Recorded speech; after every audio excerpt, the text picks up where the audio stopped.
네, 반갑습니다. 여의도 TV 닭간다의 진행을 맡은 황영현입니다. 자, 고수의 정치의 부수죠. 닭간다. 매일 오전 10시 30분 여러분들과 생방송으로 만나고 있습니다. 지금 바로 구독, 좋아요, 알람 설정 부탁드리겠고요. 댓글로 응원 의견 많이 보내주시기 바랍니다. 방송 중에 저희가 소개해드리도록 하겠습니다.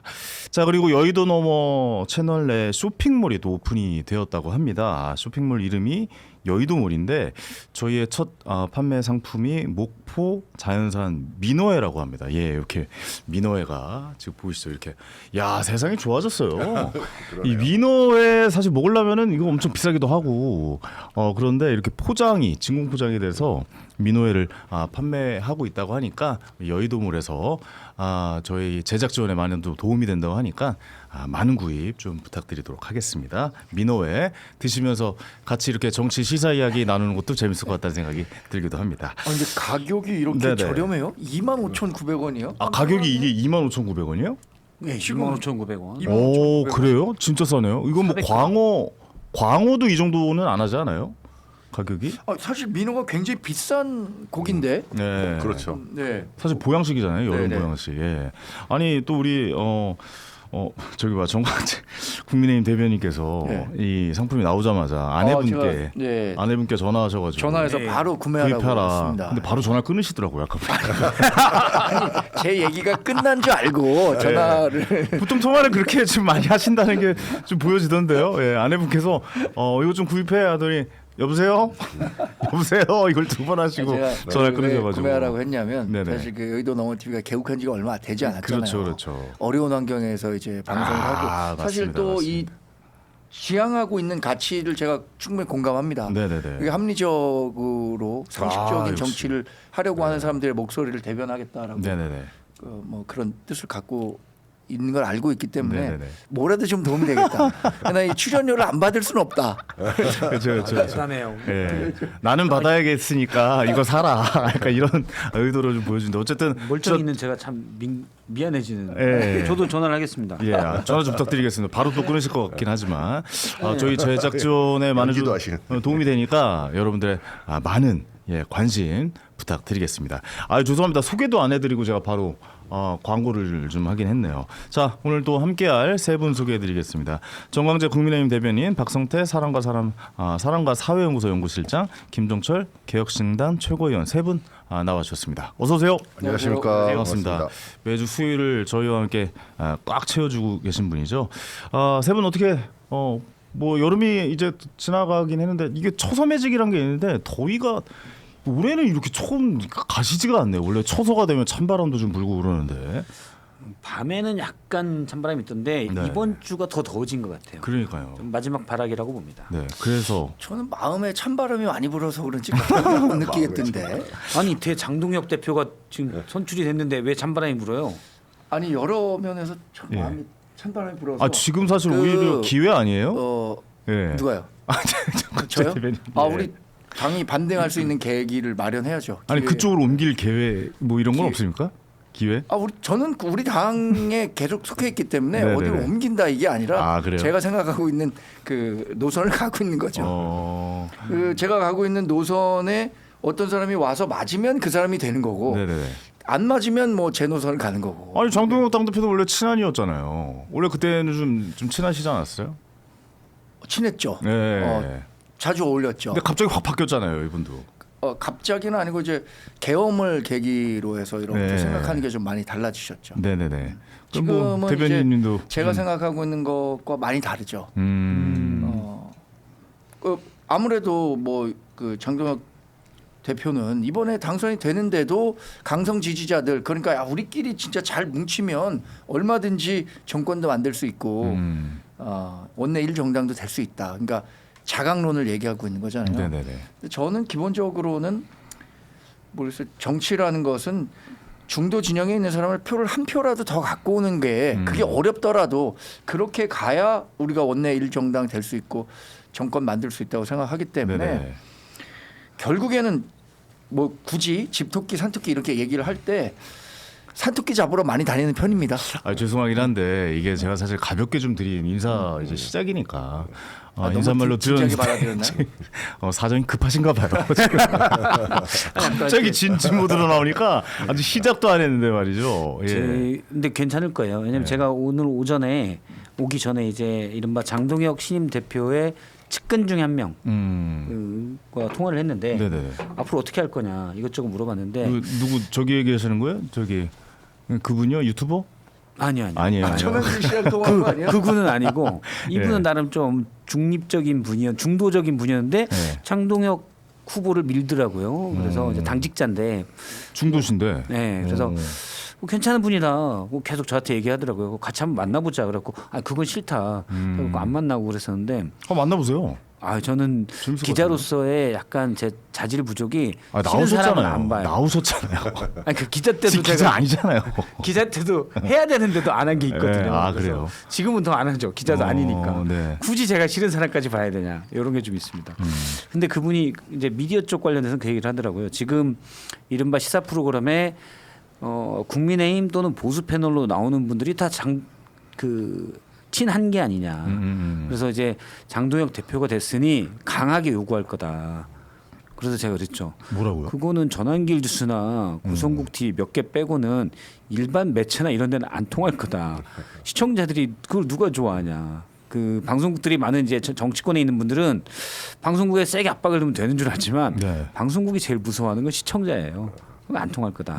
그래서 이제 걱정 안 하셔도 될 것 같습니다. 제 자리가 예, 아니면 뭐 예를 들어서 뭐 패널로서의 뭐 패널로서의 자리를 제가 보니까 이제 국민의힘이 앞으로 미디어 특위를 이용해 가지고 강하게 압박을 할 텐데. 강하게 압박을 하겠죠. 근데 안 통할 거예요. 네. 갑자기 정광재 대변인 이제 그만 나가세요. TV 좀 이런 거 아니에요, 갑자기? 제가 볼 때는 이제 일반 미디어 중에서는 뭐 극히 일부, 극히 일부. 종편 중에 극히 일부나 좀 영향이 있을까? 네네네. 저한테 별 영향이 없습니다. 알겠습니다. 김정철 개혁신당 최고위원은 인사도 못했네요. 네. 어서 오십시오. 안녕하십니까. 예, 안녕하세요. 이번에 뭐 바로 이야기 시작하시죠. 예, 국민의힘 당 대표 어떻게 보셨는지 한 말씀 해주시죠.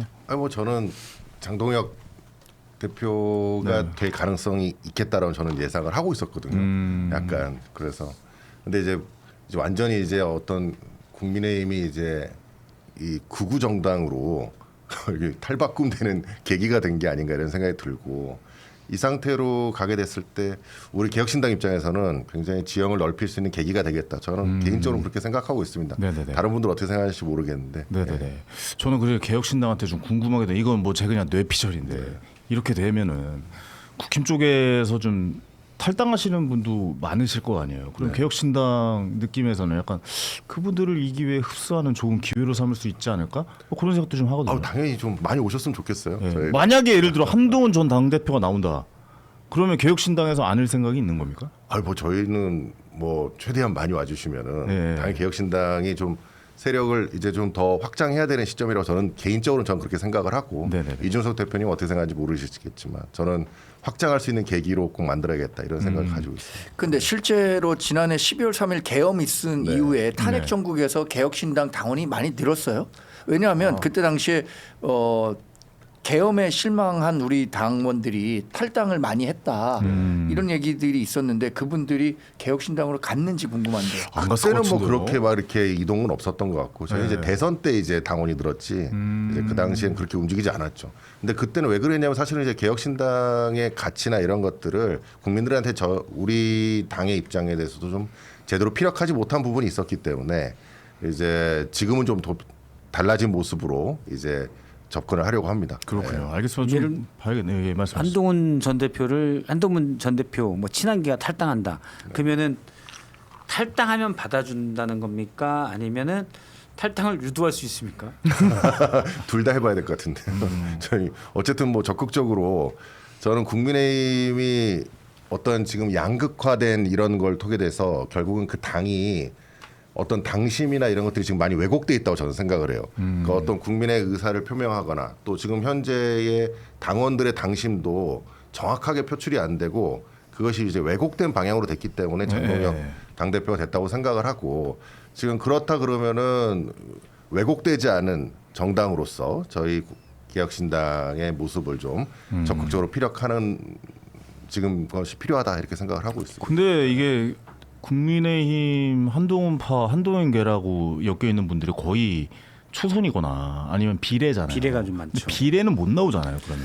제명 아니고선 나오면 바로 탈당하면 의원직을 그렇죠. 잃게 의원직을 되죠. 잃게 되니까 그런 일이 발생하지는 않을 것 같은데 만약에 합당이나 이런 얘기도 나올 수 있다라고 보세요? 어떻게 한동훈계로서 어떻게 보시는 거예요? 합당은 당 지도부가 이제 장동혁 대표 체제로 구성이 됐는데 네네. 장동혁 대표 중심으로 개혁신당과 합당하겠다라는 의지는 있을 수 있겠는데 개혁신당이 응하겠습니까?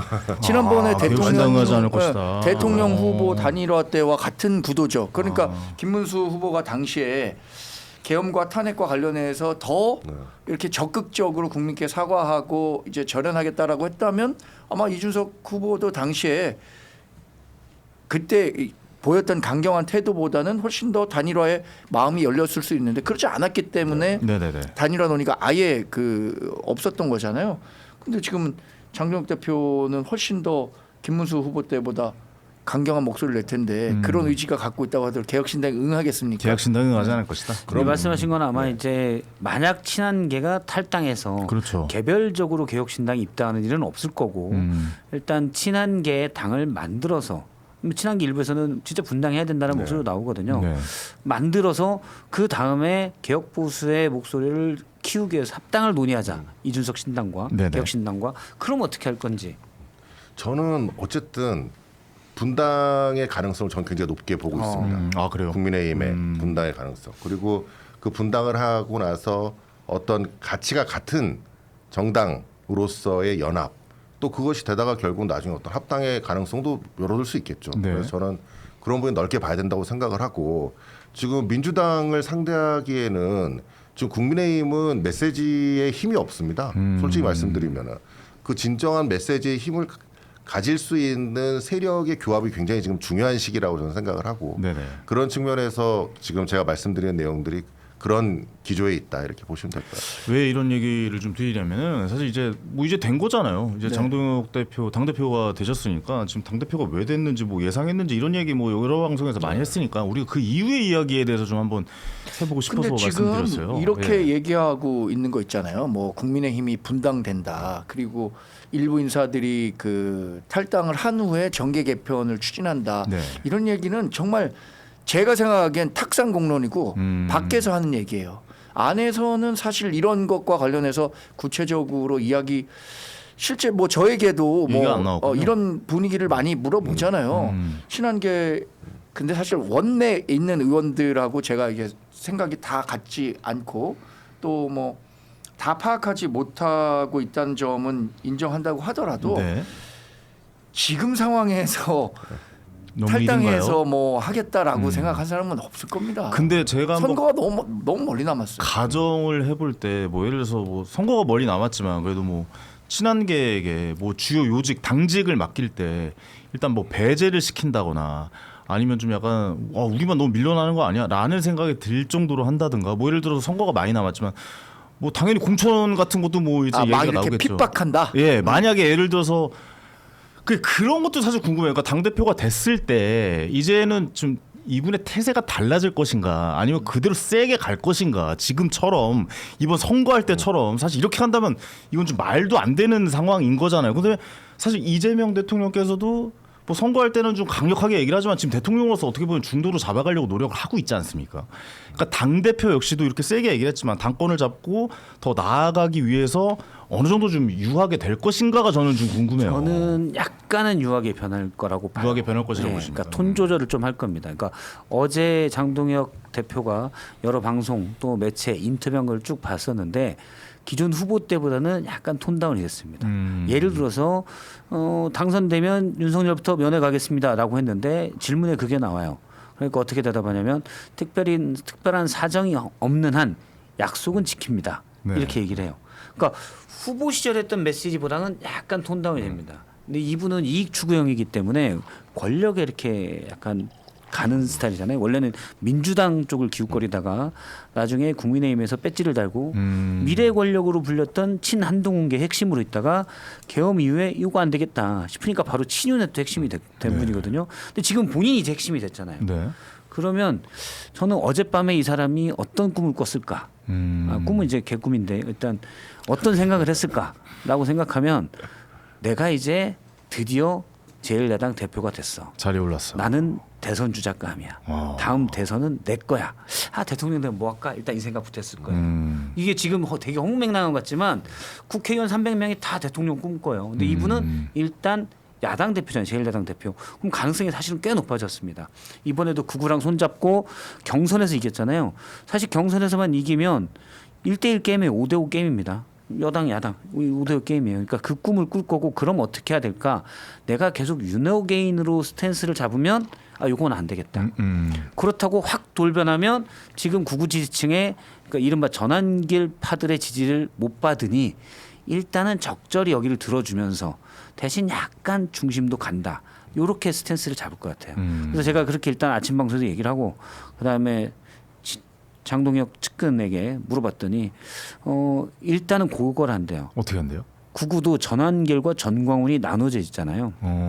전광훈파도 일단 포섭을 하겠다. 그러니까 부산 세계로하고 사랑제일교하고 나눠져 있는데 포섭을 일단 해서 구구 쪽 가지만 그렇다고 해서 완전히 세게 이건 아니고 제가 말씀드린 건 약간 중장기적으로 그렇게 갈 거라고 본다. 이렇게 얘기를 하더라고요. 네. 그러니까 지금 구구한테 전환길한테 누구세요? 이러면 확 공격당하고 지금 구구 유튜버들이 다 장동혁을 보고 있다는 거예요. 혹시 바뀔지 안 바뀔지. 어느 정도 거리를 둘 것이다라고 보십니까? 그러니까? 그러니까 약간 거리를 좀 두는 거죠. 약간 두는 구구랑은 두는데 그렇다고 내치는 건 아니고 약간씩. 예를 들어 예전에 막 찾아갔는데 지금은 그래 한번 보죠. 요 정도. 언제 밥 한번 먹죠? 예, 뭐 이 정도로. 예, 그 정도로 하고 나머지 메시지도 약간 근데 장기적으로는 본인이 이제 중도적 또 메시지도 낼 거다. 그렇다고 사람이 변하는 건 아니에요. 근데 뭐 저는 그 계획을 잡겠지만 실패할 거라고 봅니다. 실제로 어제 그 당대표 된 이후에 나온 인터뷰 내용은 후보 시절과는 조금은 이제 톤 다운이 됐죠. 톤 다운만 됐던데요? 톤 다운 됐어요. 네. 네. 톤만 다운됐어요. 그렇죠. 톤만 아니, 다운. 어제 하루만 해도 톤 다운 되는 겁니다. 네. 그럼 이제 당 운영하는 과정에서는 실제로 뭐 좀 본인이 가야 하는 바에 대해서 분명 생각할 거고 박성태 의원 말씀하신 거에 저 많이 동감합니다. 사실 이재명 대통령 어떻게 대통령 됐습니까? 2016년 탄핵 정국에서 얼마나 박근혜 전 대통령에 대해서 바로 끌어내려와서 뭐 수갑줄 채우고 교도소 보내야 된다. 굉장히 선명한 얘기했어요. 정청래 민주당 당대표 지금 어떻게 됐습니까? 어떻게 민주당의 당대표가 됐습니까?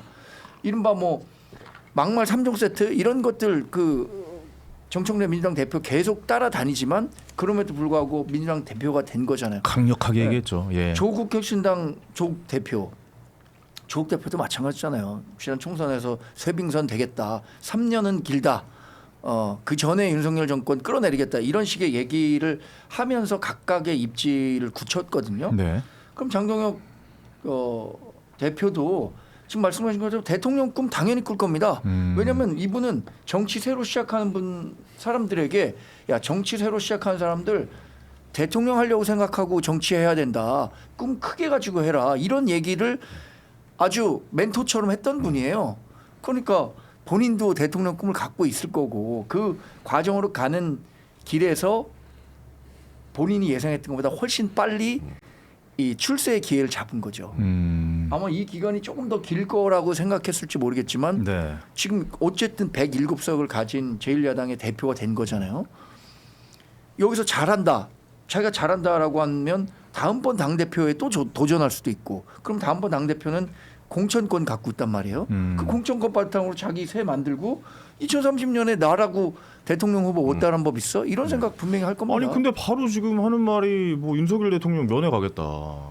윤석열 전 대통령이죠. 뭐 이런 이야기가 나오고 있는데 그러면은 사실 자세가 안 바뀐 거 아니에요? 이거 바뀌었다고 봐야 됩니까? 뭐 저는 이분이 기본적으로 태세 전환이 굉장히 빠르시잖아요. 네. 그러니까 그런 것이 이제 갈아타기 결국은 잘하시죠. 그게 결국 본인의 정치력의 한계를 곧 드러내게 될 것이다. 저는 개인적으로 그렇게 생각을 해요. 네. 이분이 이제 예전에 원래 행시를 합격하셔가지고 공무원을 하다가 또 사시로 바꿔서 사시로 합격하셔가지고 그 다음에 또 판사 생활하시다가 판사 그만두고 또 바로 정치에 들어오시고 지금 계속 뭐 찬탄 반탄도 왔다 갔다 하시면서 지금 이런 그 스탠스의 전환이 굉장히 빠르신 분이잖아요. 네네. 그러니까 물론 그 빠른 전환으로 인해서 본인의 어떤 정치적 이익을 챙기는 데에는 굉장히 좋았을지 몰라도 네. 이제 당 대표가 되셨기 때문에 어떤 국민의 입장 또는 보수를 대변하는 가치로서의 의미는 굉장히 약해지지 않나 그런 생각이 들 것이고 그게 곧 평가가 될 것이다. 네네. 저 그렇게 생각을 합니다. 보통 당 대표 되면 막 현충원 가고 그러잖아요. 간다고 그러던데 오늘 간다고 그랬어요. 다녀오셨어요? 일정 다녀오셨습니까?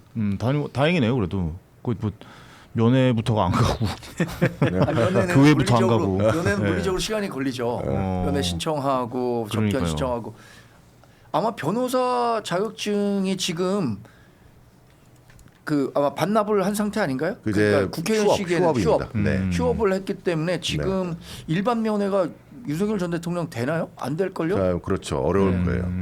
말만 그렇게 일단 던져놓고 하는 거군요. 그러면 그게 뭐 계속 강력하게 추진하면 될 수는 있겠지만 아마 시간이 좀 걸릴 겁니다. 당 대표로서 좀 요구하면 되지 않아요? 그것도 안 되나요? 이제 예전에 이제 특별 면회라 그래가지고 네. 특별 면회 같은 것들을 정치인들이 상당히 많이 했었어요. 근데 요즘 이제 그런 것들을 좀 많이 제한하고 있습니다. 안 먹히겠죠, 너무 지금. 특혜라 그래가지고. 네네. 네. 알겠습니다. 그 이유에 대해서 좀 이야기를 계속 좀 해볼까 하는데 그러면 한동훈 대표의 입장이 지금 사실 굉장히 좀 난처해지는 것 같기도 하고 사실 그 너무 어중간하게 김문수 전 후보를 좀 도와준 것은 아니냐 정확하게 얘기한 것도 아니고 너무 안일하게 좀 대처한 것 아니냐 그러니까 장동혁 후보가 당대표가 된 것 아니냐 뭐 이런 좀 비난의 목소리, 비판의 목소리가 좀 들려오는 것 같은데 한동훈계는 지금은 어떤 상황이고 어떻게 이 상황을 좀 헤쳐나가시고 계신지 그리고 어떻게 이렇게 같이 융합이 돼서 가실지 아니면 진짜 나가려고 하는 좀 소리도 나오고 있는지 지금 충격일 거예요. 충격. 네. 그 전에 이제 결과 나오기 전에 이런 한동훈계 핵심들을 좀 봤었는데 네. 그 전에는 그러니까 그건 대충 알고 있었어요. 그러니까 뭐냐면 본경선 때 장동혁 후보 측이 좀 꽤 크게 이겼었다. 라는 그거는 정보를 얘기가 알고 나왔죠. 있더라고요. 근데 다 많은 분들이 김문수 후보가 1등했을 것이다라고 했는데 그게 아니다라는 분위기를 좀 읽었나 봐요. 그래서 김문수 후보 측에서 한동훈계에 SOS도 쳤습니다. 그러니까 안철수 조경태를 찍었던 분들이 이번에 좀 김문수를 밀어주도록 해라. 그 다음 나온 메시지가 차악을 선택해야 된다는 한동훈 전 대표의 메시지였죠. 네. 그런데 분위기는 우리가 밀어주니 김문수가 될 거야. 이 생각이 강했는데 약간 충격이 있었을 겁니다. 제가 보니까 충격이 좀 있었던 것 같고. 근데 그 다음에 한동훈 전 대표의 메시지는 담담히 견딥시다. 이거예요. 내부적으로는 네? 그게 담담히 끝이에요? 견딥시다. 그냥 네. 담담히 견디시다고 그냥 그렇죠. 입장이 그거예요? 그게 지금 사실은 담담히 견디시다. 담담히 힘내시죠 것 같은데요. 제가 담담히 견딥시다. 볼까요? 네. 담담히 힘내시죠인 것 같은데. 담담히 힘내시죠. 네, 네. 모두 담담히 힘내시죠. 예. 처음 들어보는 문장이네요. 담담히 힘내시죠. 예. 힘을 담담히 내자. 예. 예. 그래서 친한동훈계에서는 아마 딱히 지금 대안이 없습니다. 지금 분당에서 나가봐야 될 수 있는 게 없어요. 네네. 얼어 죽어요.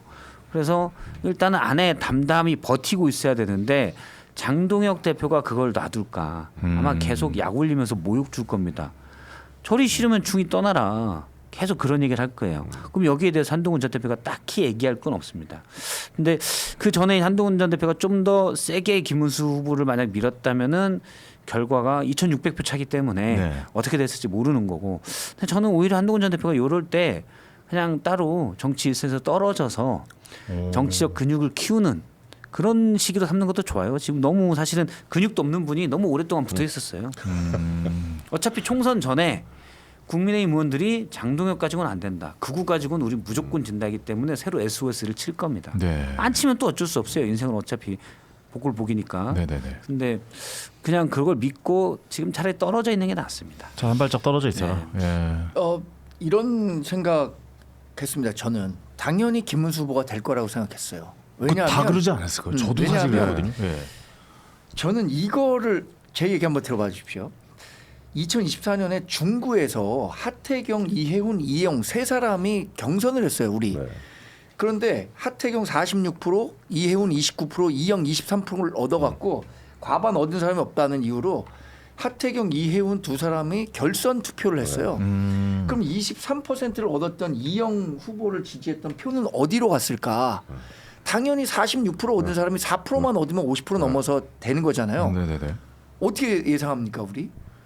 당연히 하태경이 됐겠지. 51% 당연히 넘겨서 가겠지 이렇게 생각했는데 실제 결과는 어떻게 됐는지 아세요?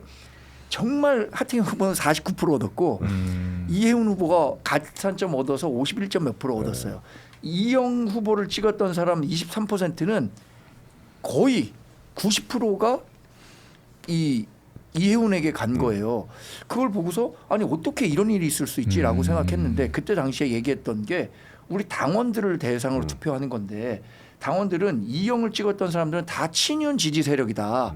그런데 하태경 당시 후보는 윤석열 대통령과 굉장히 대립각을 많이 맞아요. 세웠기 때문에 네. 절대 하태경을 안 찍는다. 그래서 다 이해운에게 갔다 이렇게 나왔거든요. 그럼 우리 당원들의 이 정치 인식이라는 게 있잖아요. 이번에 장동혁하고 김문수가 붙었을 때 그러면 이렇게 장동혁 대표가 친한계를 상대로 막 손가락질하면서 나가라 이렇게 얘기를 했는데 이 사람들이 과연 장동혁 뽑을 수 있을까? 절대 못 뽑는다. 그럼 이 사람들 다 그게 한 8만 표 되거든요. 조경태 후보 뽑은 조경태 후보라면 안철수 후보 뽑았던 그 표 말씀하시는 이 거죠? 표가 당연히 김문수 후보로 가면은 김문수 후보가 될 거다 이렇게 생각했는데 네. 그게 결과적으로는 틀린 거죠. 근데 그러면 사후적으로 분석하는데 근데 투표율이 더 늘었더라고요. 이 표가 이렇게 간 것도 있지만 네. 김문수 후보가 토요일 그 토론회에서 전한길 한동훈이라면 나는 한동훈이 미래도 있고 한동훈에게 기회를 줘야 된다라고 답한 게 그게 결과적으로는 김문수를 찍었던 사람이 장동혁으로 이탈한 표가 발생했다. 그것 때문에 이렇게 분석하는 사람이 있어요. 근데 사실 예를 들어서 김재원 최고위원 같은 예. 경우엔 내가 그렇게 하지 말라 그랬는데 김문수 후보가 그렇게 얘기했다. 내 생각과는 완전히 다르다. 그거 전략적인 미스다. 이렇게 평가를 했거든요. 네네. 그러니까 근데 김문수 후보 찍었던 사람이 장동혁 후보 뽑는다 그러면 김문수 후보로서는 마이너스 2표가 되는 거. 두 표가 없어지는 거죠. 근데 약간 두 분의 약간 지지 세력은 비슷했던 네. 거고. 근데 이제 그런 것 같아요. 책임 당원들도 아주 극우 일부 뭐 그게 전 한 30만 좀 안 되게 있다라고 보는데 이번에 투표한 걸 보면 그렇습니다. 35만 명이 투표를 했는데 전체 책임 당원 75만 중에 그 중에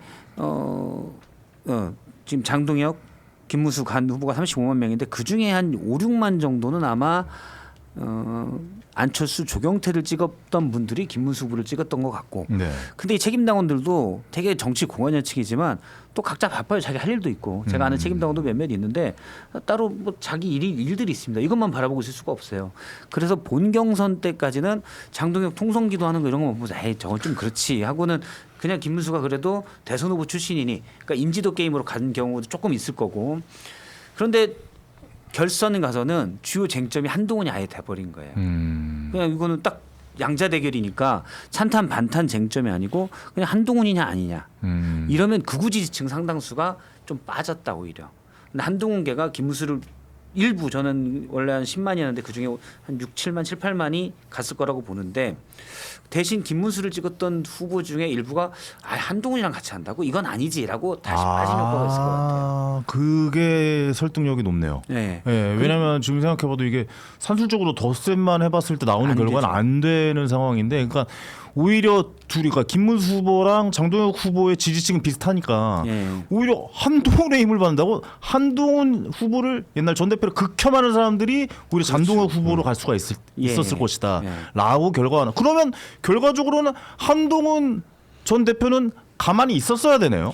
근데 어떻게 그게 또 보면은. 애매해요. 예. 그러니까 사실은 그러니까 이게 정확히는 안 나오는데 안철수, 조경태를 찍었던 분들이 약 10만인데 네. 그전 경선에서 그분들은 투표를 안 하시는 분들도 꽤 많지 그 중에서 않았을까요? 예를 들어서 안 한 분들이 네. 한동훈 전 대표가 좀 더 많이 이렇게 얘기를 해서 아예 독려를 해서 직접적으로. 좀 직접적으로 좀 더 독려를 해서 자, 여러분들 김문수 후보를 뽑읍시다. 뭐 이 그렇죠. 정도의 메시지가 이분들이 나오면 빼갔으면 이길 수도 있는 예, 거고 예. 대신 그러면은 그거를 뭔 전제로 하냐? 김문수 표 중에 본 경선 김문수 표 중에 결선에서 빠졌던 표들은 네. 빠질 건 다 빠졌다고 보고 그다음에 이거는 좀 더 모을 수 있었다. 만약 요 전제 조건이면 한동훈 전 대표가 좀 더 독려했으면 이길 수도 있는 거고. 근데 그 비중을 모르니까 우리가 다 네네네. 지금 머릿속에서 상상하는 것이 비중을 모르니까 네네. 그건 어떻게 될지 모르겠어요. 만수님께서 그럼 김문수가 한동훈 때문에 졌다는 얘기네요. 그럼 뭐 제가 이렇게 볼 때는 보내셨어요. 일단 그게 요인이 크고 네. 두 번째는 앞서 이제 책임당원들도 할 일들이 많다고 그랬는데 네네. 경선하니까 경선 하나보다 하지 막 적극적으로 보고 그러지 않습니다. 그런데 전당대회 본경선 마지막 날 충주에서 있었던 이거는 많이 볼 거예요. 근데 저도 사실 그렇게 봤는데 네. 전 당연히 당원은 아니지만 지지하지도 않죠. 근데 어쨌든 봤는데 김민수 후보가 너무 약해요. 아, 약하다는 의미는 어떤 의미? 이재명 대표와 싸웁시다. 이재명 대통령과 싸웁시다. 이런 식이에요. 아, 근데 장동욱 대표는 거기다가 그게 부끄러운 겁니다. 그렇죠. 이게 나오니까 느낌이 이게 김문수 후보는 그냥 당사에서 다리 찢기나 하고 유격 8번 하고 그러면 되지. 네. 저분이 잘 싸울 수 있겠어? 그 이미지가 확 나더라고요. 오히려 그럴 바에는 장동욱 후보 뽑자. 그렇죠. 그러니까 실제 별 관심 없이 나는 관심 없이 반탄이야라고 있다가 본 경선을 보고 김문수 갖고 좀 약한데 이렇게 생각하는 사람도 꽤 있을 거다. 그게 저는 어디서도 느끼냐면 사실은 인지도가 많이 떨어졌던 김민수 최고위원이 됐잖아요. 됐죠. 저도 그것도 좀 놀랐어요. 압도적인 사실. 표로 됐어요. 이게 네. 극우 유튜버의 도움들을 많이 받았고 네. 또 이분이 보니까 선전선동을 잘하더라고요. 연설을 잘하더라고요. 연설을 잘하더라고요. 예. 그러니까 그런 게 좀 그래 쟤 똘똘하구만 이게 좀 먹혔을 거라고 봐요. 그러면 거기에 연계된 게 누구냐? 장동욱 후보 사실 뭐 그 보이는 모습은 굉장히 강하고 좀 느낌이 그랬지만 연설을 잘한 거잖아요. 사실 어떻게 보면은. 그렇죠. 저는 잘했다라고 보거든요. 왜냐하면 메시지를 정확하게 저는 기억이 나기 때문에 그러니까 그분이 머릿속에 기억에 남게 연설을 하는 게 좀 중요하다고 생각. 그러니까 저는 무대에 서는 사람이었었기 네. 때문에 사실 그게 좀 중요하다고 생각하는데 그렇죠. 그런 의미에서는 장동욱 후보의 연설은 저는 기억이 많이 남았어요. 제가 지금도 따라했잖아요. 저는 뭐 제 기억엔 안 남았으면 좋겠는데 일단 남았어요. 네. 그러니까 이 결과를 이게 한동훈 전 대표 입장에서는 난처하겠네요. 지금 분위기가 이거 진짜 좀 안 좋은 분위기로 좀 흘러갈 것 같은데 근데 뭐 어떻게 이 해석해야 정도 돼요? 시련은 네. 딛고 가야죠. 지금 몇 번 헛발질한 거가 된 거잖아요. 지금 분위기는. 아니, 근데 뭐 정치를 하다 보면 항상 성공할 수는 없잖아요. 네. 물론 뭐 이런 것들을 바탕으로 해서 학습하면은 되는 거라고 생각합니다. 저는 네네네. 이번에 말씀하신 것들처럼 한동훈 전 대표가 이번 특히 결선에는 조금 안이하게 대처한 측면도 있다. 네네. 그러니까 당연히 이 정도면은 김문수 후보가 될 것이다라고 예상했을 것 같아요. 왜냐하면 저도 그랬고 모든 한동훈 대표 옆에 있는 사람들도 우리 표의 구성상 이렇게 하면은 김문수 후보가 될 겁니다라고 생각했을 것 같아요. 근데 그게 결과적으로는 틀린 건데 어려운 시기 예상하고 있었을 겁니다. 네네네. 앞으로 김문수 후보가 되든 장동혁 후보가 되든 그 지방선거까지 굉장히 어려운 시기가 있을 것으로 예상했기 때문에 잘 극복해 나가는 방안을 지금 모색해야죠. 아까 얘기한 것처럼 뭐 탈당이니 뭐 이런 거가 아니라 오히려 지금의 그게 아니라, 분위기는 지금의 분위기는 그거예요. 야 이렇게 강성 지지자들이 많이 모여 있는 당을 변화시키기 위해선 여전히 같은 얘기예요. 더 합리적인 의견을 표현할 수 있는 새로운 당원들을 많이 모아와야겠다라는 식으로 캠페인이 진행될 거라고 저는 보거든요. 네네. 그런 노력들 더 해야 될 거라고 생각합니다. 저는 그게 말이 안 된다고 생각하는 게 점점 더 심해지면 심해졌지 어떤 중도의 생각이나 어떤 합리적인 생각을 가진 사람들이 국민의힘의 당원으로 들어가서 그 세력이 확대될 가능성은 이제 점점 더 없어진다고 생각해요. 맞아요. 그 대선 때 한번 많이 빠졌고 탄핵 때도 많이 빠졌잖아요. 저는 이번 당대표 선거 이후로도 당원들 많이 나갈 거라는 생각이 들긴 이미 하더라고요. 점점 더 그쪽으로 양쪽 극단으로 결집이 되고 있고 네. 그 결집된 세력을 이용하는 지금 정치인들이 득세하는 상황이 됐고 지금 사실 한동훈 전 대표 같은 경우에는 이제 입지가 점점 줄어서 과연 국민의힘이라고 하는 당에서 본인의 어떤 정치적인 메시지를 낼 수 있을 것인가에 대한 저는 의문도 있어요. 그래서 이제 그런 상황 속에서 국민의힘이 그런 입장으로 뭐 세력을 확장하겠다? 전 그건 어렵다고 봅니다. 그럼 이때 개혁신당이 좀 그래서 이제 개혁신당이 중간에서 그 당원분들 좀 그럼요. 개혁신당의 예. 최고위원회의 메시지들 한번 잘 들어보세요. 네네네. 양 극단에 있는 민주당과 국민의힘과 다른 굉장히 좋은 메시지들을 내고 있거든요. 중도의 메시지. 그럼요. 네. 국민들께서 좀 많이 관심을 가주셔야 됩니다. 네네네. 아니 근데 제가 이번에 이준석 대표가 개혁신당 이준석 대표가 장동혁 당대표 선출에 대해서 메시지를 냈잖아요. 네. 그 뭐라고 돼 있냐면 이번 장동혁 신임 당대표 선출은 국민의힘이 새 리더십을 통해 당을 쇄신하고자 하는 의지를 보여준 계기다. 이렇게 얘기를 했어요. 네. 이준석 대표는 기본적으로 당 대표에 대한 측은지심이 있어요. 지그치지. 아, 약간 당 대표에 대한 예우를 해주는 게 좀 있는 것 같아. 그래서 제가 페이스북에 올라온 거를 쭉 봤는데 일단 영혼은 하나도 안 느껴져요. 영혼을 트럼프가 이재명 대통령의 Great Man and Great Leader 이거 한 거랑 그때는 정확합니다. 그때는 약간 영혼이 있었어요. 트럼프는 일단 앞에서 아부해 주니까. 있죠 지금 트럼프. 저는 이준석 대표가 되게 솜씨있게 글을 썼다. 예우를 한 거죠. 영혼이 안 느껴지게끔 억지로 쓴 것 같아요. 그러니까요. 근데 이게 쇄신하는 계기다. 이건 약간 놀리는 건지 그거 자꾸 궁금했어요. 개혁신당에 이번에 당 대표 바뀐 거에 대한 입장은 뭐예요? 장동혁 당 대표가 된. 그 이준석 대표님이 얘기하시는 그 그냥 내용 잘 그대로인데. 정치해 나가자. 약간 그게 근데 뜻입니까? 어쨌든 뭐 저는 네. 봤을 때는 국민의힘의 어떤 확장성이 이제 사라졌다. 이제 가능성이 이제 완전히 사라졌다. 이렇게 제가 생각을 하고 있기 때문에 그런 측면에서 이제 뭐 이준석 대표님은 말씀하신 대로 어떻게 보면 약간 반어법 비슷한 것 같기도 하고 그죠? 제 생각에는요. 그런 느낌 같아요. 저는 어떻게 되겠냐면 장동혁 선출은 국민의힘이 새 리더십을 통해 당을 쇄신하고자 하는 의지. 그러니까 새 리더십이 바닥까지 내려가서 망하게 하고 그래서 새로운 지도부는 어쨌든 새로운 변화를 꾀하는 계기. 예. 요게 아닌가라는 생각이 들어요. 속마음은 나중에 한번 들어보죠. 뭐, 예. 트럼프 대통령의 Great Man and Leader는 어떻게 읽으셨어요? 트럼프는 되는 대로 말하는 스타일이거든요. 일단 앞에서 이재명 대통령이 막 이렇게 아부를 해줬잖아요. 그러니까 칭찬해 주니까 춤춘 거예요. 그분 앞에서 해주면 그냥 좋아를 합니다. 노벨상 비슷하게 얘기해 주니까. 이제 밥 한 번 먹자랑 다 비슷한 얘기인 걸로 예, 그렇게 마무리 우리가 좋은 말이 있잖아요. 네. 외교적 수사, 정치적 레토릭. 그 얘기 나왔으니까 이제 그 얘기로 좀 넘어가 보도록 하죠. 요 당 대표 이야기는 여기서 마무리 짓도록 하겠습니다. 아 근데 저는 개인적으로 좀 그래요. 그러니까 에이 설마 이렇게까지 또 극단적으로 가겠어라는 생각이 들어서 당 대표일 때 모습은 과연 이분의 모습은 어떨지도 좀 조금 저는 사실 기대가 되기도 하거든요. 그래도 좀 다른 모습을 보여주시지 않을까라는 생각이 좀 들기도 합니다. 사실 견제 역할을 좀 해주셔야죠. 예, 정권이 아무래도 좀 민주당 쪽으로 넘어갔고 넘어갔다는 표현이 좀 그렇지만 어쨌든 민주당이 정권을 잡고 있고 이쪽만 너무 득세한다고 해서 우리한테 좋을 게 뭐가 있습니까? 반대쪽에서도 어느 정도 견제를 하고 좋은 목소리를 내줘야 균형이 잡히게 갈 수 있다라고 저는 생각합니다. 그렇기 때문에 좋은 견제 역할을 좀 해주셨으면 좋겠다고 이 이야기 좀 마무리 짓고 또 저에게 또 슈퍼챗을 좀 많이 보내주셨습니다. 이솜결님께서 5만 원 후원해 주셨고요. 그리고 가을이님 5만 원 슈퍼챗 보내주셨고요. 귀염동님께서 10,000원 슈퍼챗 후원.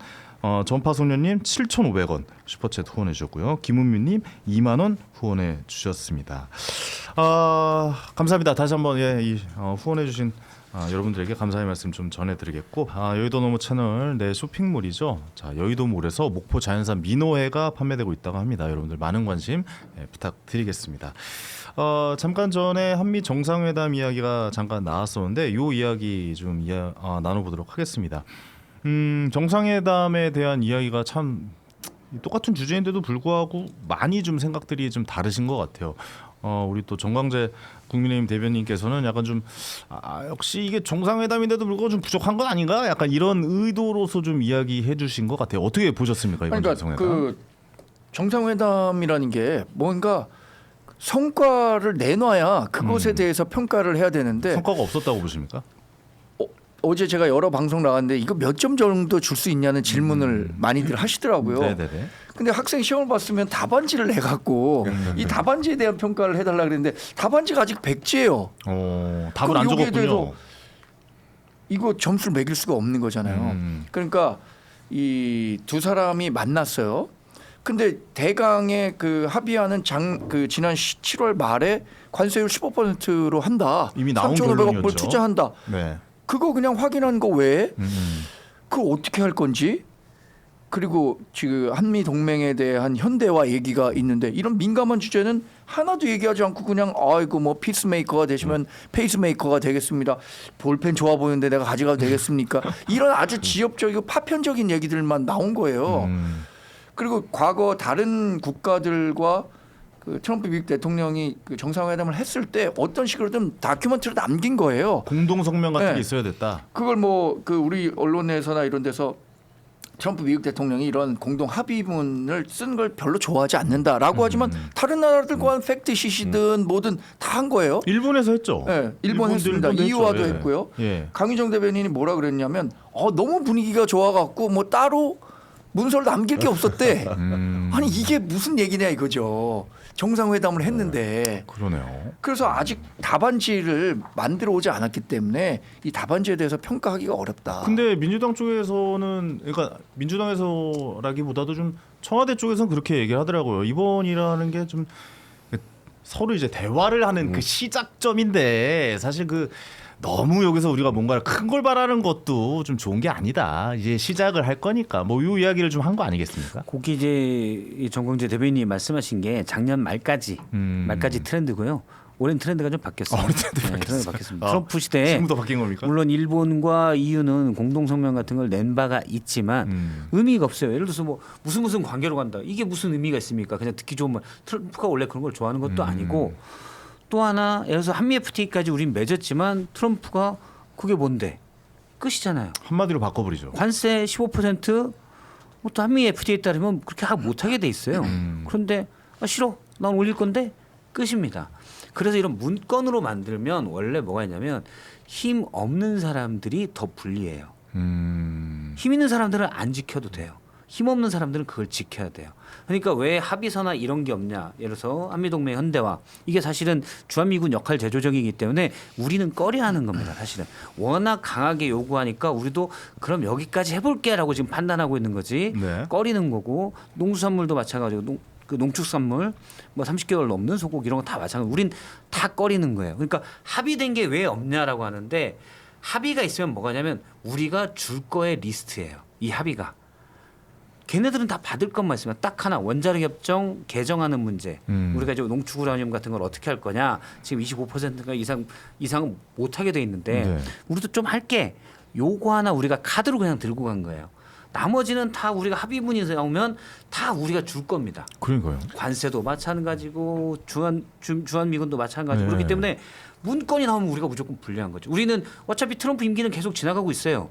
우리는 늦게 할수록 좋습니다. 뭘 하든 지금보다 나빠지는 거예요. 그럼 잠깐만요. 우리가 얻어낸 게 뭐예요 이번에? 이번에 목적은 제가 볼 때는 네. 물론 대통령실에서 무슨 목적을 가졌는지 모르겠지만 우리의 목적은 두 가지가 돼야 된다고 좀 봐요. 네. 일단은 지금 그겁니까? 트럼프 옆에 이 우리의 정부가 인정을 받았어요? 그것도 일조. 네, 그것도 왜냐하면 있었고. 트럼프와의 라포 형성이 예, 예, 중요해요. 예. 그러니까 그러니까 친밀감 트럼프 옆에는 관계. 그 고든창이나 뭐 이런 저번에 모스탄 같은 애들도 있고 극우 애들이 극우. 많아요. 예. 거기에 이제 트럼프 본인이 부정선거론자잖아요. 그래서 극우 이제 미국 공화당 내 극우 인사들의 영향을 받아서 이재명 정부에 대한 인식이 안 좋은데 저 좋은 사람이에요. 제가 잘할게요. 라는 유대감 형성이 하나고 또 하나는 전방위적으로 예를 들어 미국 상무부도 그렇고 국방부도 그렇고 뭐 주한미군 감축 역할 재조정 국방비 뭐 쭉 있는데 다 우리가 줘야 될 리스트거든요. 이거에 방어하는 게 목적이죠. 이게 방어하는 게 목적인데 아예 공격이 안 들어왔어요. 앞으로 계속 물론 해야 되죠. 근데 그걸 미리 할 필요 없어요. 얘네들이 하자고 하면 그때 하면 됩니다. 지금보다 무조건 나빠지는 것들이에요. 그래서 저는 굳이 왜 결과물이 없냐라고 해서 많은 보수 언론에서도 뭐라고 하는데 결과물이 있어봐야 우리가 무조건 손해보는 결과물이다. 그걸 왜 미리 하냐. 저는 거기에 동의할 수 없는 게 그래요? 예. 원래 약자일수록 합의문이 있어야 돼요.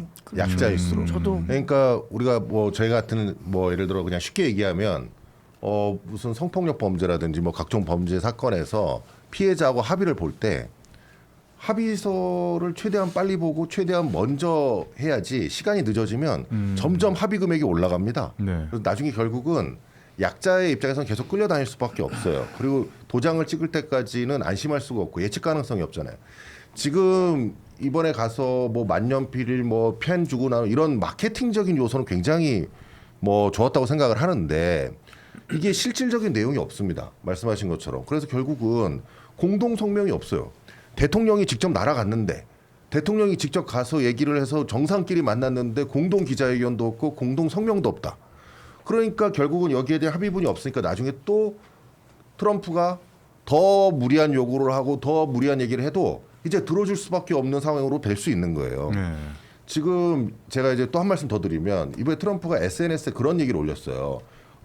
화스 고영원 도대체 이 사우스 코리아에서 무슨 일이 벌어지고 있느냐. 난리 났었죠. 예. 거기에서 숙청 또는 혁명 이렇게 이제 얘기를 했단 말이에요. 그럼 거기에 이제 숙청 혁명 저 얘기를 하고 있는데 그 저 메시지에 있는 내용에서 우리 대한민국을 어떻게 바라보고 있는가, 지금 여기에서 벌어지고 있는 일들을 어떻게 바라보고 있는가를 볼 수 있어요. 그리고 뭐 교회에 압수수색한 거, 미군 국방부에 있는 특검 가서 압수수색한 거, 이거에 대해서 미국에 있는 정보, 미군 기지와 관련된 정보를 특검을 이용해서 정보를 수집하려고 한다라는 생각을 가지고 있더라고요. 네. 그러니까 이런 것들의 요소와 관련돼서 제대로 된 설명과 해명이 되었어야 되고, 실제로 저는 지금 특검이 그런 의혹을 충분히 받을 만은 해요. 너무 과다한 압수수색을 하고 무슨 뭐 교회 뭐 목사님들 뭐 이런 다 압수수색을 하는데 참고인이라고 하면서 막 목사님 집 압수수색하고 교회 압수수색하고 세상에 참고인을 그렇게 압수수색하는 나라가 어디 있습니까 도대체. 그러니까 그런 식의 압수수색을 해가지고 결국은 나중에 정보를 수집하고 그거를 헤드 특검에서 그런 것들을 모집하려고 하는 어떤 의혹이 있어요. 저는 충분히 그렇다고 보고, 이번에 지금 특검에 지금 또 수사기관도 넓히고 또 대상도 넓힌다고 하잖아요. 그런 특검이 어디 있습니까? 근데 이거 이번 일로 특검도 약간 좀 주춤하는 거 아닙니까? 사실 왜냐면 일단 종교단체 못 건들 것 같고요. 기본적으로. 저는 있으면 예를 들어서 통일교 제일 영향이 큰 예를 여의도 순복음교회 이용호 목사, 여기가 이제 트럼프 주니어랑 가깝거든요. 저도 그 여의도 순복음교회가 불현듯 지나가더라고요. 예. 그 기사를 처음 봤는데 그쪽인 것 같은데라는 생각이 들긴 하더라고요. 그렇죠. 예. 근데 통일교 쪽도 통일교 쪽도 예. 통일교 전 세계 신도가 약 300만 정도 되는데 우리나라는 30만밖에 안 돼요. 미국과 일본이 많습니다. 맞아요. 미국 일본이 제일 내에서 많죠. 상당한 자산도 있고 예. 나는 정치계의 인맥도 좋아요. 트럼프가 예전에 통일교 행사에 가서 연설한 적도 있습니다. 그래서 연설인가 뭘 했었어요. 누가요? 트럼프가요. 아, 대통령 그래요? 아닐 때. 아닐 때로 기억을 해요. 그래요? 그런 적도 있고 통일과 나름 미국 정치권의 영향력이 좀 있습니다. 일본은 아베가 있었잖아요. 그래서 엄청난 관련이 예. 있었죠. 그렇죠. 일본은. 그래서 예. 그런 것들이 있기 때문에 그런 데서 좀 항의성이 갔고 또 예를 들어 뭐 고든창 같은 경우는 이 사람이 이제 트럼프가 올해 어떤 행사에서 시펙이라는 미국 보수주의자들의 가장 큰 뭐 전당대회 비슷한 행사가 있어요. 그 매년 하는 건데 여기에 트럼프와 벤스 다 참석을 했는데 트럼프가 그때 고든창 아니에요? 위대한 고든창 일어나 봐요. 맞아요, 기억나요. 예. 이런 표현을 해요. 예. 근데 이분이 고든창이 이분 대단하신 분입니다. 막 그렇죠. 이러면서 한번 얘기했었죠. 예. 그때. 예. 고든창이 거의 테드창급이에요. 그래서 이분이 원래 중국 아버지가 중국인이라고 그러더라고요. 네. 그래서 창 이렇게 된 건데 이분이 대학의 저기 변호사였고 우리 같은 정치평론가인데 제가 앞방송에서는 전한길 씨와 고성국 씨를 합쳐놓은 형태다. 그 정도입니다. 되게 극우적이고 반중이 엄청 강합니다. 그런데도 인정을 받나? 그렇죠. 그 근데 안에서 트럼프가 엄청 부정선거론자예요. 좋아하나요? 네, 트럼프가 부정선거론자고 이 고든창이라는 사람이 어쨌든 미국 구국의 목소리가 높아요. 근데 이분이 문재인이 간첩이라고 그러고 문재인 엄청 대통령한테 세게 얘기하더라고요. 간첩이라고 했고 이번에도 이재명 대통령 당선 뭐 이런 것들이 좌파가 정부를 잡았다. 그리고 트럼프가 앞서 말씀하신 숙청이냐 혁명이냐 여기에도 이재명 대통령 교육 좀 자식해라 이렇게 답글을 달곤 했어요. 근데 이분들이 계속 트럼프에 영향력을 끼치죠. 네. 그런데 그거를 이번에 어쨌든 이재명 대통령이 가서 트럼프한테 사실은 아부를 엄청 한 거죠. 그거 아니에요. 뭐 네. 이러면서 형님, 저 그런 뜻 아닐 거예요. 그렇죠. 일단 먼저 절 믿으세요. 그렇죠. 아부 쫙 깔아서 당신이 저는 그때 모두 발언 중에 제일 기억에 남는 게 뭐냐면 처음이란 표현과 유일이란 표현을 써요. 저는 딱 거기서 트럼프가 처음에 좀 뚱하게 앉아 있다가 거기서 트럼프가 인상이 풀렸는데 이 말은 내가 꼭 해야 되겠습니다. 세계 정치 지도자 중에 실제로 평화를 만들고 성과를 가져온 건 트럼프 대통령이 처음입니다. 이렇게 그러니까 트럼프가 거기서 싹 좀 좋아해요. 그리고 피스메이커를 이제 정점을 찍었죠. 페이스메이커, 피스메이커 나오고. 그렇죠. 그 노벨 사실 평화상 받게 해드릴게요. 약간 그 이런 얘기거든요, 거 아닙니까? 사실. 예. 그러니까 트럼프가 거기서 조화를 한 거예요. 그럼 그래? 약간 이렇게 된 거죠. 예. 근데 여러 그래놓고는 이제 그게 아니다. 그 고든창이 얘기한 게 네. 고든창이 얘기했는지 모르지만 어쨌든 무슨 말씀하신 교회 압수수색, 미군 기지 그게 아닙니다가 하니까 그래요, 그럴 줄 알았어요. 그렇게 아부에서 일단 풀어놓으니까 먹힌 거예요. 근데 저는 저 요거 한 말씀을 드릴게요. 그러니까 거의 모든 정상회담은 그런 것조차 당연히 없고 시작하는 게 정상회담인 거잖아요. 그러니까 그런 걸 왜 해결을 하고 정상회담을 하는지는 잘 이해가 안 가요. 황 앵커님 정말 좋은 말씀하신 거예요. 제가 하려는 말이었어요. 네. 자, 구구절절 지금 박성태 의원께서 이게 그래서 뭐 라포를 형성하고 이런 리스크를 하는 데서 신뢰관계를 회복하고 이런 거에 의미가 있었다라고 말씀하시는데 네. 트럼프 미국 대통령이 1기 정부 때 어디를 상대했냐면 문재인 정부를 상대했었던 거예요. 그리고 정권이 바뀌어서 우리나라에 보수 정권이 탄생했을 땐 트럼프 미국 대통령이 야인이었어요. 그래서 다시 집권했는데 한국 정부가 또 이 진보 진영에서 만들어낸 이재명 대통령이 된 거예요. 사실 보수 정부일 때에 트럼프 미국 대통령은 본인이 하고자 하고 있는 세계 경제 질서 재편, 뭐 안보, 가치 동맹, 공급망 재편 이런 거에서 보수 정권이 있었을 때 훨씬 더 쉽게 편하게 대화를 했을 겁니다. 우리나라와. 근데 지금 진보 정권을 바뀌었잖아요. 근데 이건 어떻게 탓할 수가 없어요. 왜냐하면 우리나라 국민들이 이재명 정권을 만들었기 때문에 탓할 수는 없는데 네. 그럼에도 불구하고 그런 일 때문에 우리가 추가로 미국에 설명하고 투자를 더 한다거나 이런 비용은 분명히 발생한 거예요.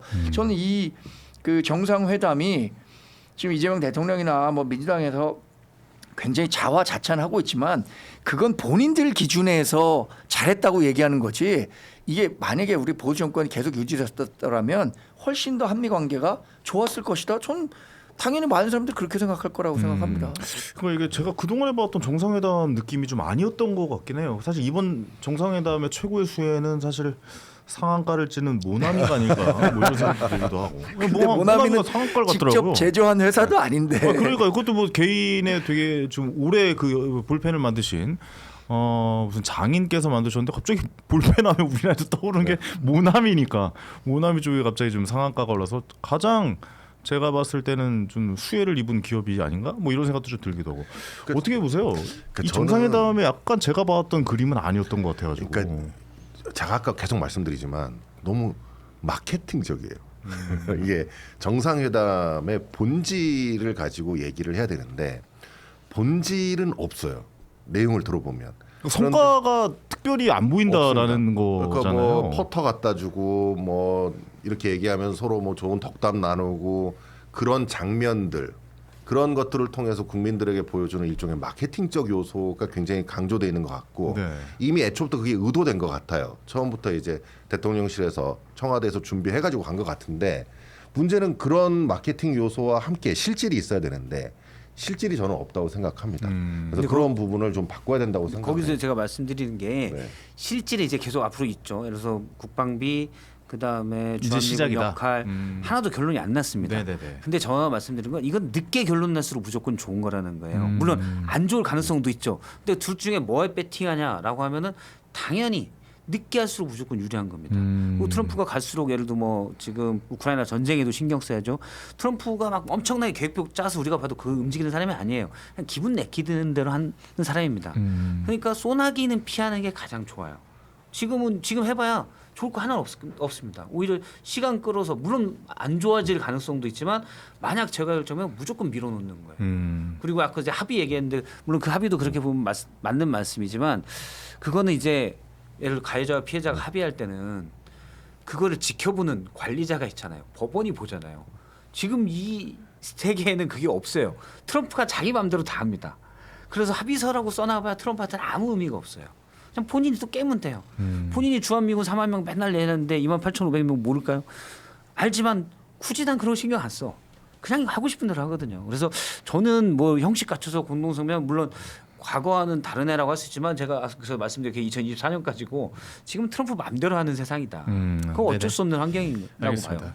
사실 뭐 다른 방송에서 뭐 몇 점 주시냐 뭐 이렇게 물어봤는데 뭐 점수 물은 게 아무 의미가 없을 것 같아서 좋은 점수 주시고 안 좋은 점수 주실 것 같아요. 우리 당에서 김건 의원이 얼마 줬냐면 50점 줬더라고요. 50점. 근데 장동혁 대표는 네. 평가할 수 없다. 근데 저는 그거는 있었던 것 같아요. 그러니까 이재명 대통령이 어떻게 보면 첫 번째 외교에 이제 무대에서 처음 드러냈던 모습이었. 물론 전에 일본의 정상회담이 있긴 했었지만 약간 저는 걱정도 좀 했거든요. 실수가 나오면 어떡하나 아니면은 뭐 좀 안 좋은 모습이 나오면 어떡하나라고 걱정했는데 준비를 정말 많이 한 건 맞더라고요. 준비를 정말 많이 하고 그 멘트 짠 거거든요. 개그맨의 시선으로 봤을 때 그 짠 거죠. 페이스메이커, 맞아요. 피스메이커는 그걸 래퍼 같잖아요. 거기가 그 가군도 맞추고 말도 다 미리 맞춰가지고 준비한 거죠. 정확하게 맞춰서 기분 좋아할 멘트까지 짜가지고 대본을 만들어서 한 거다. 그러니까 이재명 대통령께서 하시는 그 행동들만 봐도 이 손짓이라든가 이런 어떤 그 모습이라든가 이런 것도 사전에 엄청나게 많이 연습한 몸짓과 손짓과 행동들이었던 건 맞아요. 그러니까 그런 외교적으로 좀 안 좋았을 수도 있고 국민들이 불안해하는 모습을 엄청나게 준비를 해서 좋은 모습으로 뉴스를 통해 전 세계에 잘 전달을 했다. 그 지점은 저는 이해를 하겠어요. 그 점은 너무 잘했죠. 사실 너무 잘했다고 보지만 맞아요. 그 부분은 저도 인정. 많은 분들이 이야기하는 어떠한 그 안에 있는 내용들. 그래서 우리가 이룬 게 무엇이냐라고 하는 것은 이거 많은 부분을 좀 생각하게 할 수 있는 부분은 사실인 것 같다라도 저는 그렇게 좀 이 정상회담에 관해서 좀 정리를 해볼까라고 하는데 어떻게 세 분은 뭐 여기에 대해서는 동의하십니까? 동의 제 안 하십니까? 생각하고 많이 비슷하네요. 아, 그래요? 아직 백지 상태이기 때문에 네. 이거 성적 매길 수가 근데 없다. 이제 앞으로 해야 될 일이 많으니까 해야 될 일은 많죠. 예. 이걸 굳이 우리가 빨리 할 이유가 없는 거예요. 다 우리가 줘야 천천히 될 진행해 가야 된다. 네, 예, 줘야 그렇게 될 해야 된다. 그럼 거의 뭐 같은 의미로 좀 볼 수가 있다라고 좀 생각이 저는 되어집니다. 사람들이 좀 예. 간과했는데 이거 굉장히 의미 있게 봤어요. 네네네. 아마 이재명 대통령도 큰 의미를 두고 얘기한 것 같지 않은데 네. 야, 나 베이징 갈 건데 너도 같이 가자. 그러면 뭐 비행기 값도 아끼고 지구 온난화도 막을 수 있으니까 같이 갈래? 그러니까 그렇게 하겠다라고 얘기했잖아요. 네네. 전 거기에 그 트럼프 미국 대통령이 이재명 대통령에게 야, 너 약간 친중 성향이 있다는데 너 내가 베이징 가서 시진핑하고 얘기할 때 내 편 좀 들어줘. 그러니까 알겠습니다. 네. 이렇게 얘기한 뭐 제가 너무 깊게 의미를 부여했는지 모르겠습니다만 앞으로 정말 미국이 대중국 견제 외교가 본격화됐을 때 한국 너 우리 편 들어야 돼. 그럴 수 있죠. 이런 네. 얘기를 넌지시 한 게 아닌가라는 생각도 들더라고요. 근데 이재명 대통령이 이번에 비행기에서 기자회견 했을 때 그 얘기도 정확하게 했어요. 아니 우리 국익이 우선이다. 국익이 우선이니까 우리나라의 편이 되는 걸 하겠다 이렇게 얘기했으니까 그건 뭐 지켜봐야 될 일인 것 같다는 생각이 들고 당장 뭐 이제 정상회담이 이루어질 수도 있잖아요. 에이펙 10월에 열리잖아요. 그럼 지금 이야기를 들어보니까 시진핑 주석 참석 가능성이 굉장히 좀 높다고 했는데 뭐 경천동지 않는 한 뭐 온다 뭐 이런 얘기를 했는데 그러면은 트럼프 대통령도 에이펙에 올 가능성이 있고 그러면 정상회담이 열릴 것 같다라는 생각이 드는데 정상회담에서의 우리의 역할 꽤 클 거라고 보거든요. 미중 어떻게 정상회담도 열릴 수가 있고 네. 북한도 이제 같이 하자라고 북한도 오라고까지 트럼프와 얘기했죠. 이재명 대통령이 얘기했지만 네. 그거는 제가 볼 때는 안 될 것 같고 네. 네. 대신 트럼프가 만약에 에이펙 때 온다면 지난번처럼 비무장지대로 가서 판문점이나 이런 데서 북미 정상회담을 시도할 수는 있겠죠. 근데 그건 이제 지금 뭐 한 달 남짓 남았기 때문에 그때 변해야 되는데 사실 전 현재까지는 쉽진 않을 거라고 봐요. 네. 네, 그런데 쉽지 않다. 어쨌든 트럼프가 오면 시진핑과 만나서 하는 것도 사실 에이펙이 좀 더 세계인의 관심을 갖는 그런 계기가 될 수 있겠죠. 그렇죠. 아니면 미국 정상, 중국 정상이 온다면 엄청난 이슈가 전 세계에서 다 몰리겠죠. 우리나라로. 네. 어떻게 보고 계십니까? 정상회담 어떻게 진행이 될까요? 저도 시진핑하고 트럼프 미국 대통령하고 그 경주에서 만날 가능성이 높아졌다고 생각해요. 네네네. 그 사실 시진핑 그 중국 주석은 한국에 온 지가 지금 11년 됐습니다. 2014년 7월인가 우리나라에 온 이후에 맞아요. 한 번도 우리나라에 오지 않았어요. 아니 시진핑 주석 온다고 할 때마다 중국 관련 뉴스 들썩들썩하고 맨날 난리 났을 때 안 왔어요. 2014년 7월을 왜 제가 기억하냐면 제가 네. 그때 그 중국 칭화대에서 네. 연수를 마치고 막 돌아온 시점이 7월인데 그때 그 시진핑이 오는 것을 계기로 제가 중국 청년보에 여기 동해지 일본해가 아니다라는 광고를 실은 적이 있어요. 서경덕 교수랑. 제가 그런 민간 외교도 했습니다. 대단하시네요. 중국 청년보에. 네. 그리고 중국 청년보에 제가 실을 때는 이 정도의 외교적 파장이 나올 거라고 생각하지 않았는데 그 중국 시진핑의 방안에 맞춰서 중국의 국영지인 청년보가 이 기사를 광고를 했어요? 실었다. 음. 이게 굉장히 큰 의미로 외교가에서 받아들여져서 했었는데 왜냐면 제가 중국 여행할 때 다 일본해라고 표현이 돼 있는 거예요. 그래서 내가 야 이거 일본해 그러니까 그때 마침 서경덕 교수가 뉴욕에 뉴욕 타임즈에 Do you know 뭐 this 뭐 그때 뭐 일본해가 아니라 동해입니다 이런 그 광고를 실었어서 그걸 그대로 번역해 갖고 광고를 실었었거든요. 어쨌든 시진핑은 지금 11년 동안 우리나라를 오지 않았는데 그 사이에 우리나라 대통령은 몇 번 갔었느냐? 한 두세 번 갔을 겁니다. 문재인 대통령, 박근혜 대통령 다 갔어요. 이거 사실 정상외교에서 정상적인 일이 아니에요. 시진핑이 이번에 에이펙에 온다는 것은 저는 의미 있게 받아들일 만한 뉴스라고 생각하고 트럼프 근데 대통령 이번에 정상회담 한미 정상회담 보고 시진핑이 야 너 미국 가가지고 뭐 하는 거야? 약간 이러면서 안 올 수도 있지 않아요? 사실 아 근데 지금 뭐 그럴 수도 있죠. 경천 동지 않는 한 오겠다고 하잖아요. 경천 동지 하면 어떻게 해요? 그러니까 이건 모르는 거죠 아직은. 흔들리네. 예. 그냥 지켜봐야겠네요. 예. 어떻게 보십니까? 저는 어쨌든 뭐 모든 게 어쨌든 국가의 이익과 국민의 이익을 위해서 해야 되니까 네. 중국과 미국 사이에서 우리의 스탠스 조정이 이재명 대통령께서 크게 좀 신경을 많이 쓰셔야 될 거다. 네네. 뭐 당연히 신경을 많이 쓰고 계시지만, 근데 트럼프 대통령과의 관계 이 설정이 시진핑 주석에 대한 메시지가 좀 왜곡돼서 가지 않도록 되게 유의해야 된다고 저는 생각을 하고, 이번에 어쨌든 이게 되면은 대한민국에서 이제 두 그 정상이 만나게 되고 중국과 그렇죠, 미국 그렇죠. 그게 네. 굉장히 큰 의미가 있잖아요. 심지어 북에서도 올 수도 있고. 아 그러니까요. 네, 그러니까 만약 이때 그것까지 이루어진다면 한번 대한민국의 대통령으로서 어떤 외교력을 한번 여기서 한번 멋지게 보여줬으면 하겠다 그런 생각이 듭니다. 김민석 국무총리가 그런 얘기도 하더라고요. 그러니까 전 세계 경주를 좀 보여주면서 관광객도 많이 유치하겠다 뭐 이런 이야기도 그냥 하는 거 아니다.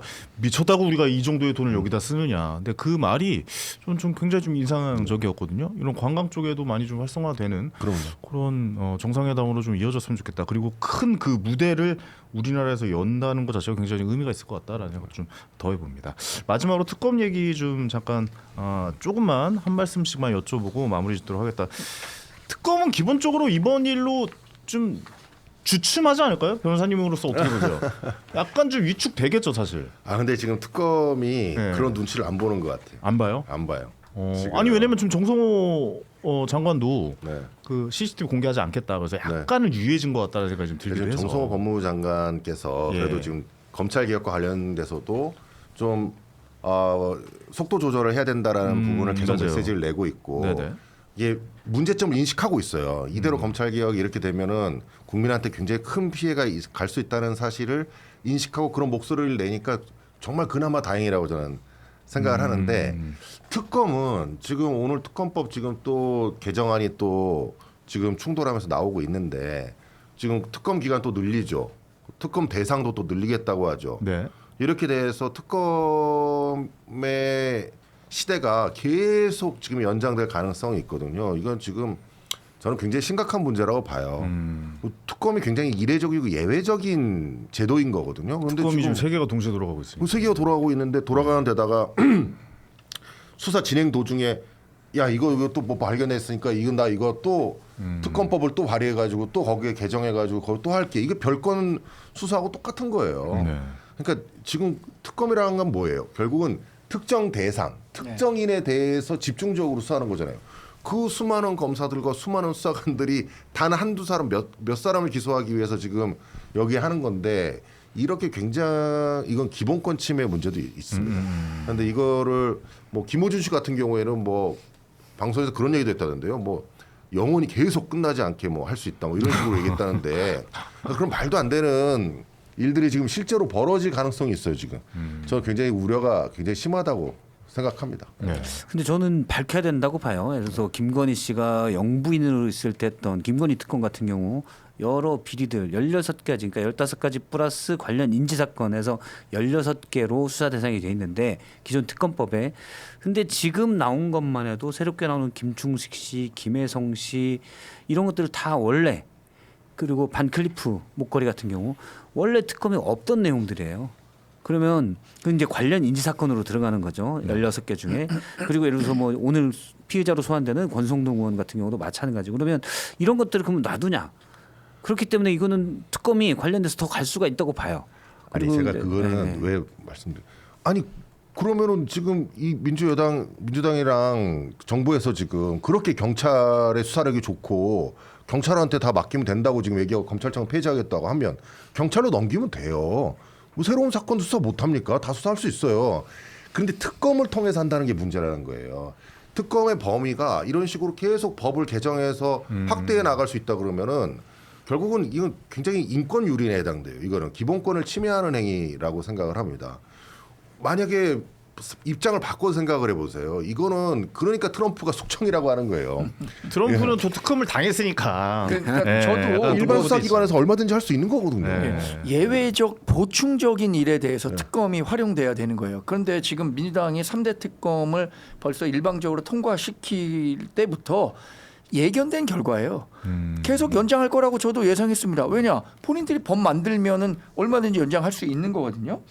그런데 이거 자세히 보면요. 결국에는 미러링 통해서 볼 수 있는 거예요. 조국 이재명 대표에 대해서 수사할 때 그때 야당이 뭐라 그랬습니까? 아니 한 사람 다 신변잡기식으로 다 털털 터는 게 바로 정치보복이고 정치검찰이라고 그랬잖아요. 근데 지금 특검이 그 역할을 민주당에 그대로 해주고 있는 거예요. 지금 그또 김 변호사님 말씀하신 것처럼 이미 민주당이 집권했습니다. 그러면 검찰이라는 정상 조직 통하고 경찰을 통해서 수사하면 되는데 네. 특검이 저는 상당 부분 이 여론의 지지를 받고 있다. 이거 아마 뭐 대부분 인식할 거예요. 근데 네. 특검이란 말은 굉장히 좋은 그 프레임을 갖고 있어요.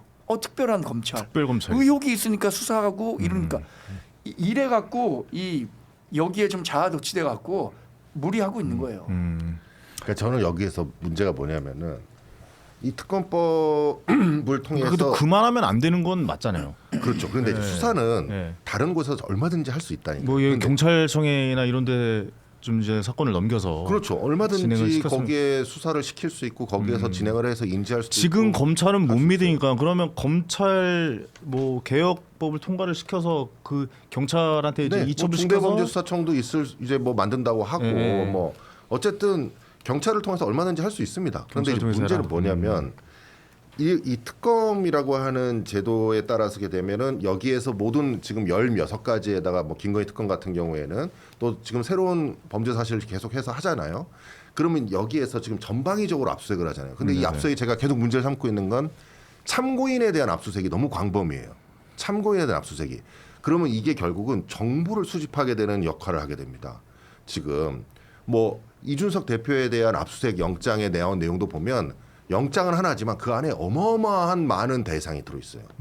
그리고 지금 뭐 지금 교회 압수수색하죠, 뭐 어디 압수수색하죠, 최상병 압수수색하죠. 이게 지금 정보를 수집해가지고 하나로 모일 수 있는 지금 굉장히 위험한 저는 상황이라 생각을 하고 네. 그게 결국은 어떤 정치적으로 악용될 수도 있고요. 그게 별건 수사로 계속 나아갈 수 있다는 거예요. 계속 정보를 수집하다 보면 여기에도 또 문제가 있네. 여기에도 문제가 있네. 야 이번에 또 특검 또 개정해야겠다. 대상 또 널려야겠어. 이런 식으로 하게 되면 이거는 제대로 된 수사라고 볼 수가 너무 없습니다. 광범위해진다. 예. 일단 라고 경찰의 얘기하시는 수사력이 것 같아요. 없다라는 거는 예.